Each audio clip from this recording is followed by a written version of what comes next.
घेतलेलं आहे. तुम्ही जवळ पाहू शकता कशी आपण फ्रंटची डिझाईन घेतली ते. आणि हे घातल्यावर खूप छान असं, पुढेही असं घातल्यावर खूप छान लुक येतं. आणि पाठी तर बोटनेक आहे. आणि आपण स्लीव्ज असे सिंपलच घेतलेले आहेत. तर 3.5चे स्लीव्ज घेतले. असे झाले आपले 3 ब्लाऊज डिझाईन. आणि आपली ही चौथी डिझाईन देखील आपली बोटनेकच आहे. ही डिझाईन तुम्ही पाहू शकता किती छान तिचं लुक आलेला आहे. आणि इथं खाली असं आपण असं फुल काढून घेतलेलं आहे बघा. असं नेटचा कपडा यूज करून आपण असं फुल काढून घेतलेलं आहे. आणि असे छोटेसे 2 लटकन लावलेले आहेत. पाहू शकता तुम्ही, हे आपलं फुल काढलेलं आहे. ते घातल्याच्या नंतर आणि फुलाच्या मध्यभागी बरोबर आपण साडीच्या कपड्याचं असं हे बटन लावलेलं आहे.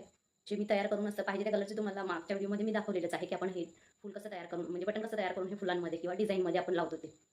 तरी तुम्ही जर नवीन असाल तर माझ्या मागच्या व्हिडिओ, म्हणजे माझ्या चॅनलवर जाऊन मागचे व्हिडिओ मी अपलोड केलेले आहे. त्याच्यात तुम्ही पाहू शकता की मी बटन कसं तयार करते आणि लावते. आणि छोटेसे लटकन आणि मध्ये आपण असे पोटली बटन करून घेतलेले आहे.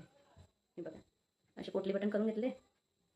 आणि डिझाईन आपली अशी आहे बॅकनेक, पाहू शकता तुम्ही.